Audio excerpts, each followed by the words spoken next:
10 मार्च 2023 प्रातः मुरली ओम शांति बाप दादा मधुबन से। मीठे लाडले बच्चे, तुम्हारी है रूहानी याद की यात्रा। तुम्हें शरीर को कोई तकलीफ नहीं देनी है। चलते फिरते उठते बैठते बुद्धि से बाप को याद करो। प्रश्न है, सदा खुशी किन बच्चों को रहती है? स्थायी खुशी न रहने का कारण क्या है?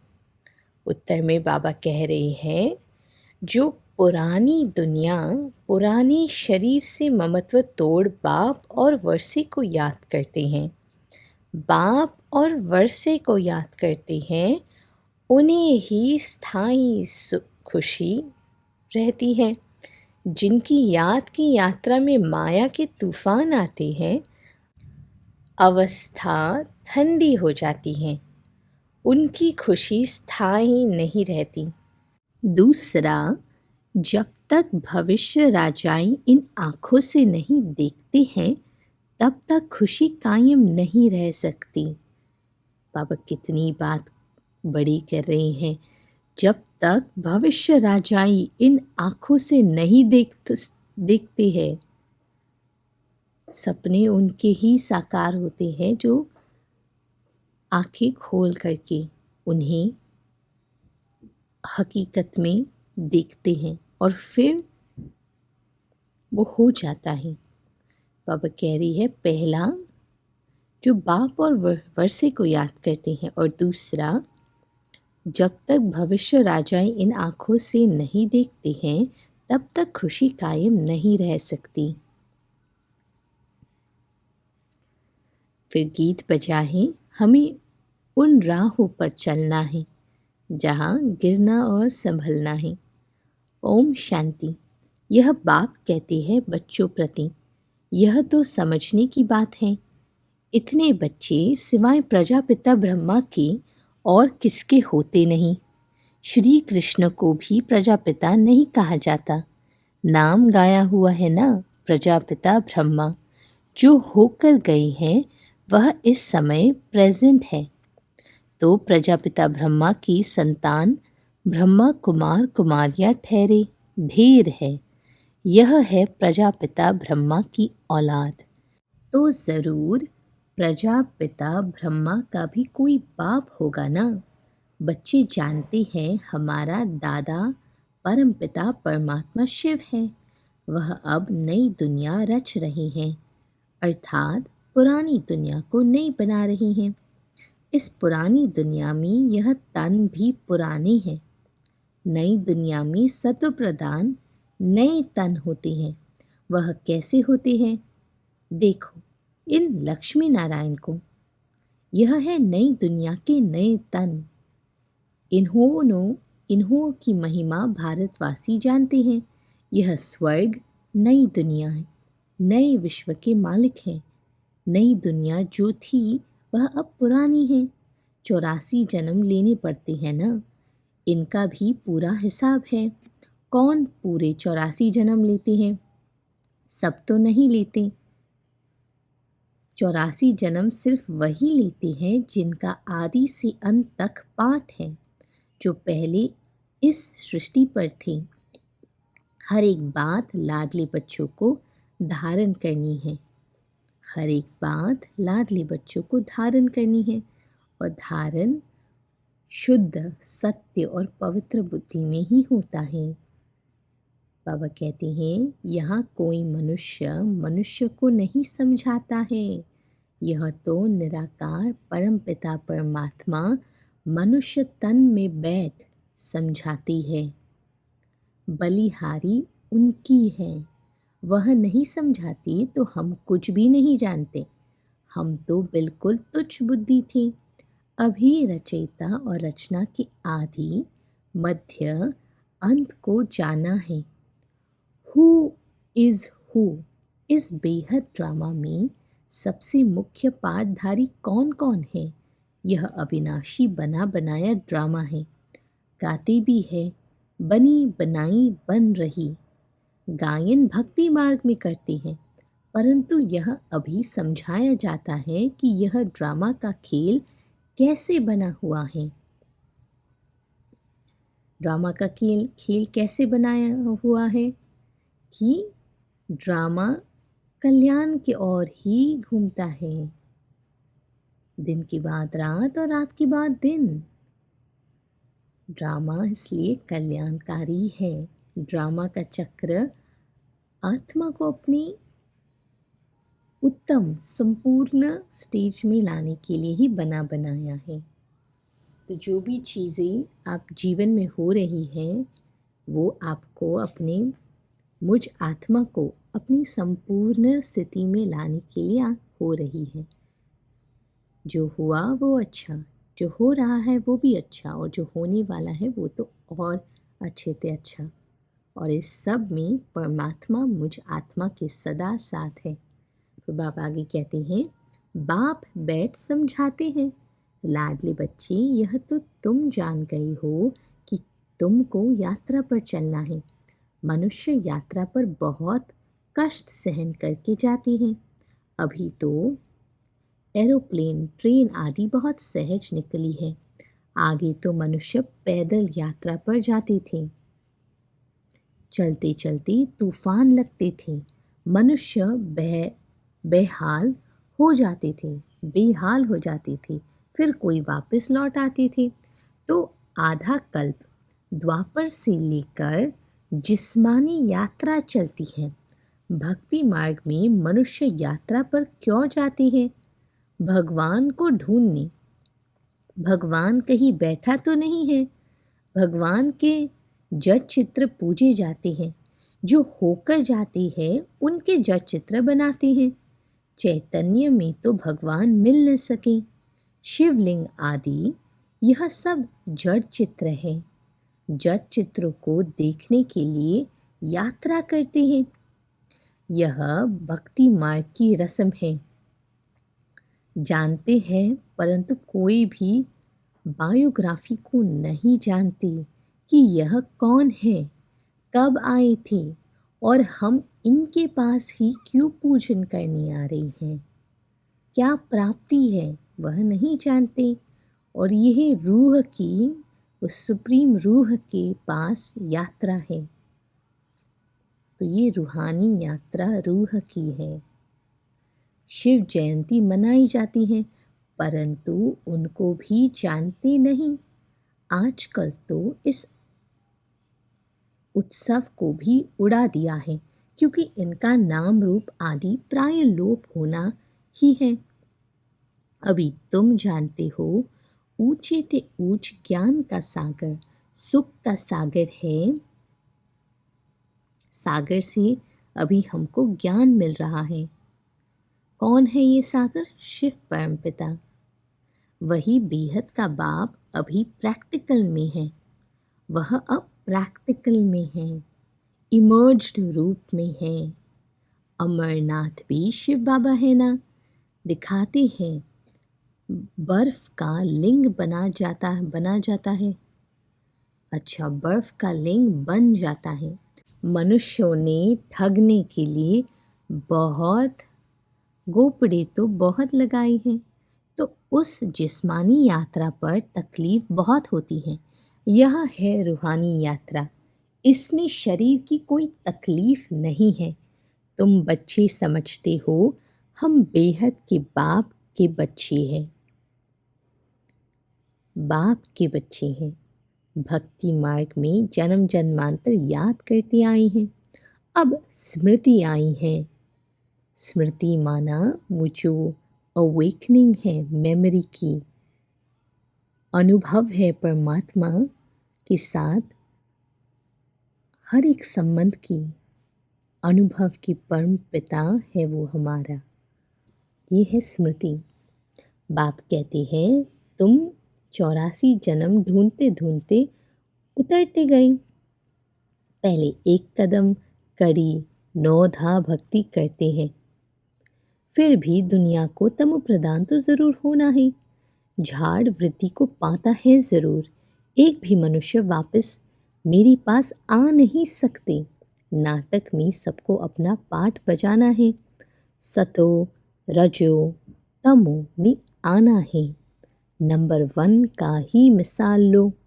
नंबर 1 लक्ष्मी नारायण सतो प्रधान थे, अब तमो प्रधान है, जिसमें ही फिर शिव बाबा ने प्रवेश किया है, क्योंकि इनको ही फिर नंबर 1 बनाना है।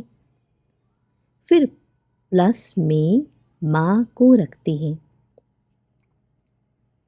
माताओं को लिफ्ट देनी होती है, पहले लक्ष्मी फिर नारायण। माताओं का नाम ऊंचा किया जाता है। माता सदैव पतिव्रता होती है, पुरुष कभी पत्नीव्रता नहीं होते हैं। वंदे मातरम कहा जाता है। इस समय तुम बाप के बने हो, तो तुम हो जो जानते हो कि हम ब्रह्मा कुमार कुमारियां हैं। माता गुरु बगैर कभी किसका उद्धार होता नहीं। गुरु तो बहुत ढेर के ढेर है, फिर भी कलयुग घोर अंधियारा हो गया है। कितने गुरु गुसाई हैं, कहाँ कहाँ हरिद्वार आदि में उन्हों के मंदिर बने हुए हैं। नहीं तो वास्तव में मंदिर उनको कहा जाता है जिसमें देवताएं होते हैं। सन्यासी लोगों का कभी मंदिर नहीं होता है। मंदिरों में तो देवताएं ही रहते हैं, क्योंकि उन्हों की आत्मा और शरीर दोनों पवित्र हैं। इन महात्माओं की भल आत्मा पवित्र है, परंतु शरीर पवित्र मिल नहीं सकता, क्योंकि तत्व भी तमो प्रधान है। अभी तुम देवता बन रहे हो, बनाने वाला है परम पिता परमात्मा। यह है सतो प्रधान संन्यास, वह है रजो प्रधान संन्यास। यह बाप के सिवाय कोई सिखला न सके, तो बाबा ने समझाया है कि वह है जिस्मानी यात्रा, यह है रूहानी यात्रा। इसमें कर्मेंद्रियों का कोई काम नहीं, कुछ भी तकलीफ की बात नहीं है, बहुत सहज है। वह जिस्मानी यात्रा अनेक प्रकार की है, यह रूहानी यात्रा एक ही है। यह है राजाई के लिए यात्रा। यह लक्ष्मी नारायण का चित्र सामने खड़ा है। दुनिया थोड़े ही जानती है कि इन्होंने यह राजयोग की यात्रा कर यह पद पाया है। तुम बच्चे जानते हो इन्होंने यह प्रारब्ध कैसे पाई। कोई ऊपर से नहीं, नई आत्माएं तो नहीं आई हैं जिनको भगवान ने राजाई दे दी। नहीं, इन्हों को पुराने से नया बनाया हुआ है, जिसको रिजन्युएट व कायाकल्प तरु कहा जाता है। तो बाप बैठ समझाते हैं। इन्होंने रूहानी यात्रा की थी। राजयोग बल की यात्रा से यह बनी है। बाप राजयोग और ज्ञान सिखाने आते हैं। तो अब तुम्हारी यात्रा चल रही है। तुम बैठे हुए अथवा चलते फिरते, उठते बैठते यात्रा पर हो। कितनी वंडर है। तुम सिर्फ बुद्धि से बाप को याद करते हो, याद से ही दौड़ी पहनते हो और तुम्हारे विकर्म विनाश होते हैं। जितने समय चलते फिरते बैठते खाते बात करते, जब बुद्धि बाबा की तरफ दौड़ रही है, बाबा को टच कर रही है, माना इस पर ही विकर्म माँ जीत बनने का आधार है, और इस पर ही नंबर 1 आने का भी आधार है। बाबा के सिवाय और का बुद्धि जा रही नहीं है। सब कॉन्शियस पूरा सुप्रीम कॉन्शियस के अंदर मर्ज हो गया है। इतना पावर, जितना जल्दी विकर्म विनाश होंगी, उतना जल्दी बाप के गले का हार बनेंगे। तुम अब वह चार धाम आदि नहीं करते हो। वह सब भक्ति मार्ग के जिस्मानी तीर्थ पर जाए वहाँ से फिर लौट आकर घर में विकर्मी ही बनते हैं। जितना समय यात्रा पर रहते हैं उतना समय निर्विकारी रहते हैं। आजकल तो हरिद्वार में जाकर देखो, पंडे लोग बड़े गंदे रहते हैं। लोग यात्रा पर जाते हैं तो पवित्र रहते हैं और वहाँ के रहवासी पंडे लोग अपवित्र रहते हैं। तुम्हारी यात्रा कितनी स्वच्छ है। ये स्वच्छ वर्ड डबल अंडरलाइन है। सबकॉन्शियस में सुप्रीम कॉन्शियस तभी आएगा जब स्वच्छता हो। कुछ भी आत्मा को अगर अपनी आत्मिक लाइटनेस से, आत्मिक शांति से नीचे लेके आ रहा है, कुछ भी अतीत का, पुरानी संस्कार का जो हम एड्रेस नहीं करते, जो हम अपने अंदर नहीं देखते हैं, उसे अब देखना है और ये स्मृति रखनी है कि ये मेरा नहीं है, ये शूद्र संस्कार है, इसे स्वच्छ करना है। तो जो सच्चा होगा वो स्वच्छ भी होगा और जो स्वच्छ होगा उसका सबकॉन्शियस सुप्रीम कॉन्शियस होगा। फिर बाबा आगे कह रहे हैं, कुछ भी धक्का आदि नहीं खाना है। बाबा कहते हैं, लाडले बच्चे, उठते बैठते चलते फिरते सिर्फ मुझे याद करो तो हम पूरा का पूरा शॉक ऑब्जॉर्वर बन जाएंगे। कुछ चीज़ हमें हिला नहीं पाएगा। इतनी ऊर्जा है इस यात्रा में, रूहानी यात्रा में।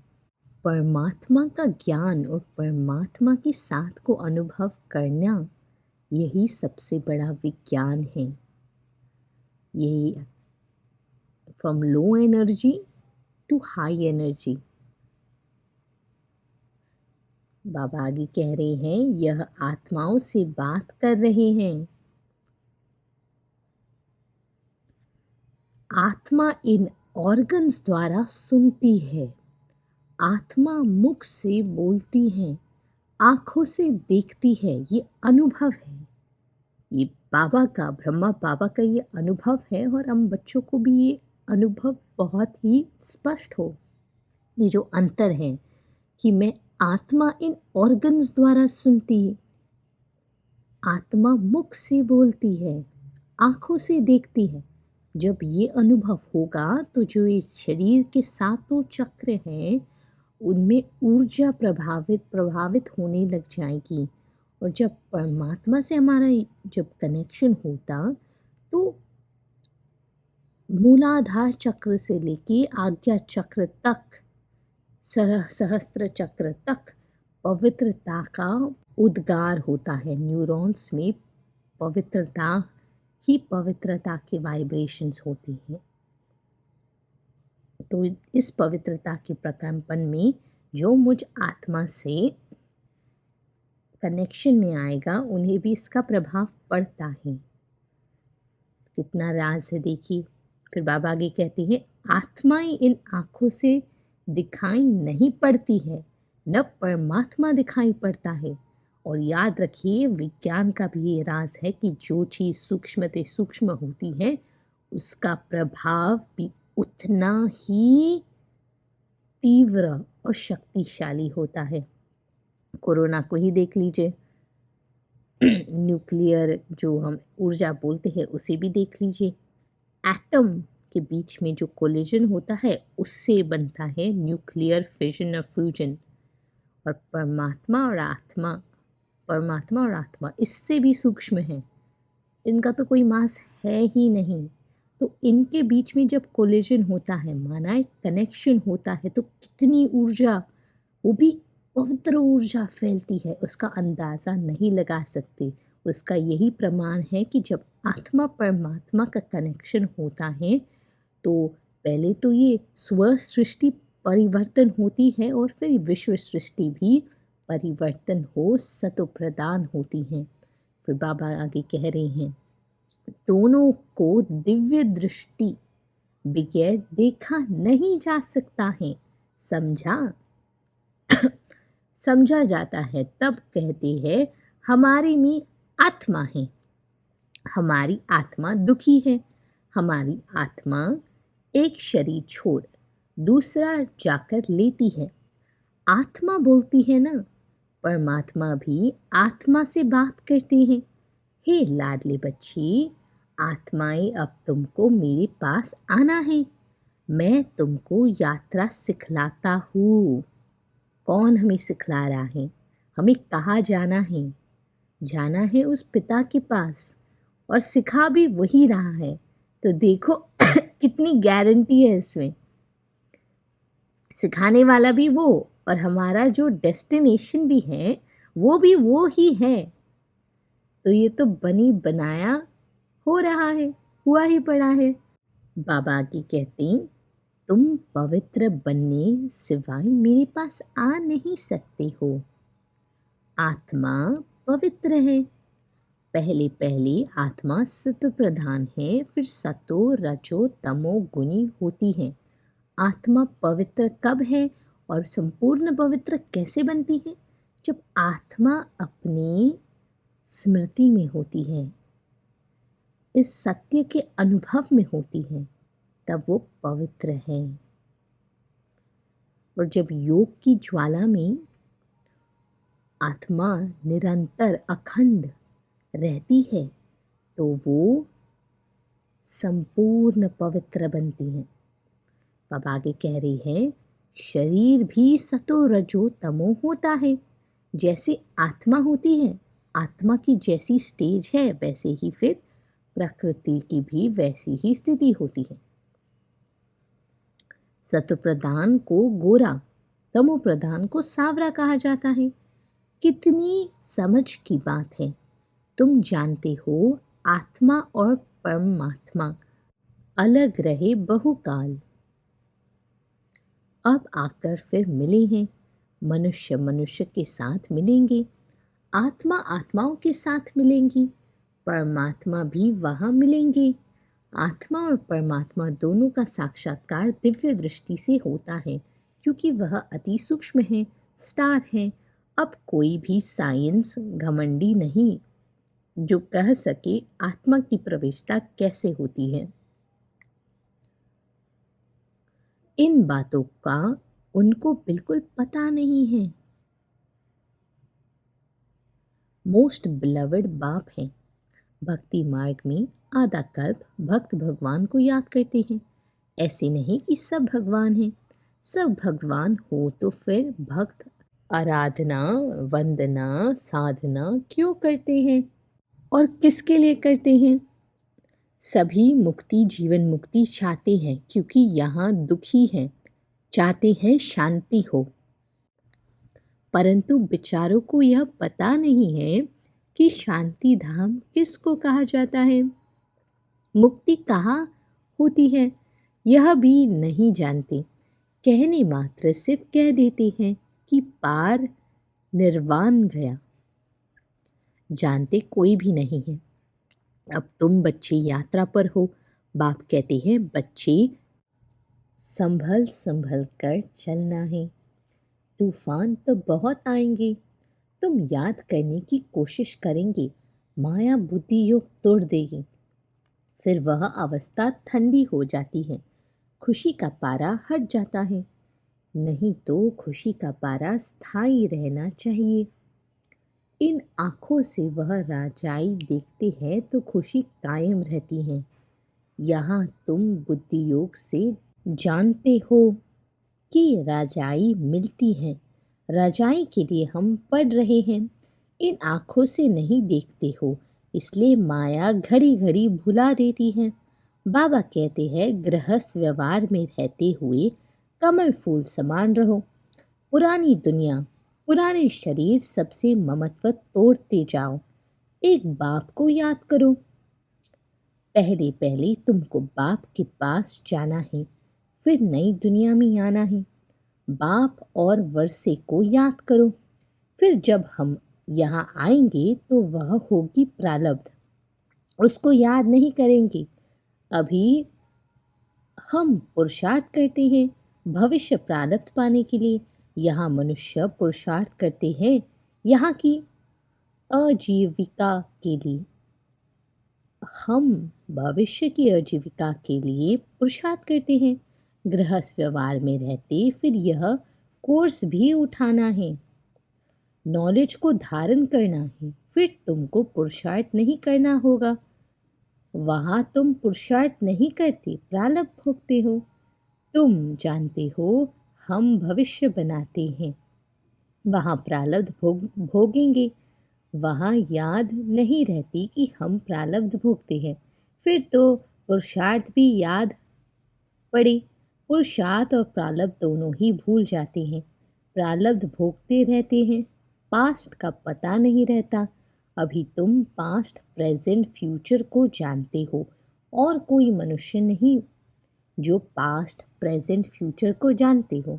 इसको कहा जाता है त्रिकालदर्शी, जो पास्ट प्रेजेंट और फ्यूचर को जानता हो वो है त्रिकालदर्शी।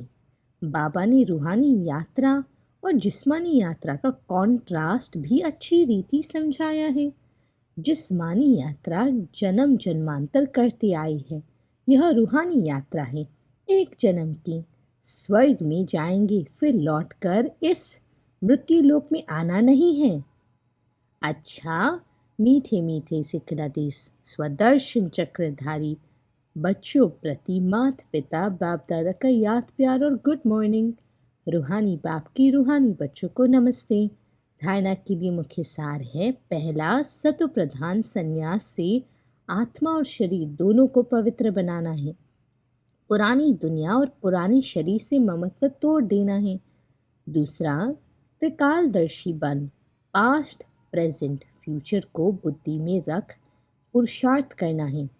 नॉलेज को धारण कर स्थायी खुशी में रहना है। वरदान, पुराने हिसाब किताब को समाप्त कर संपूर्णता का समारोह मनाने वाले बंधन मुक्त भव। पुराने हिसाब किताब को समाप्त कर संपूर्णता का समारोह मनाने वाले बंधन मुक्त भव। इस पराये देश में जब सभी बंधन युक्त आत्मा बन जाती है, तब बाप आकर स्वरूप और स्वदेश की स्मृति दिलाकर बंधन मुक्त बनाए स्वदेश में ले जाते हैं, स्वराज्य अधिकारी बनाते हैं।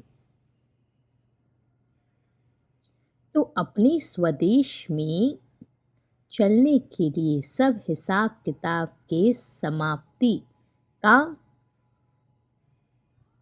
समाप्ति समारोह मनाओ। जब अभी यह समारोह मनाएंगे तब अंत में संपूर्णता समारोह मना सकेंगे। बहुत काल के बंधन मुक्त ही बहुत काल के जीवन मुक्त पद को प्राप्त करते हैं। तो मैं बहुत काल की बंधन मुक्त आत्मा हूँ, क्योंकि मुझे स्वरूप और स्वदेश की स्मृति सदा रहती है। और बाबा ने मुझे बनाया है स्वराज्य अधिकारी। स्वरूप, स्वदेश, स्वराज्य अधिकारी, इसलिए बंधन मुक्त आत्मा हूँ। स्लोगन है, अपने उमंग उत्साह के सहयोग और मीठे बोल से कमज़ोर को शक्तिशाली बना देना ही शुभ चिंतक बनना है। अपनी उमंग उत्साह के सहयोग और मीठे बोल से कमज़ोर को शक्तिशाली बना देना ही शुभ चिंतक बनना है। ओम शांति।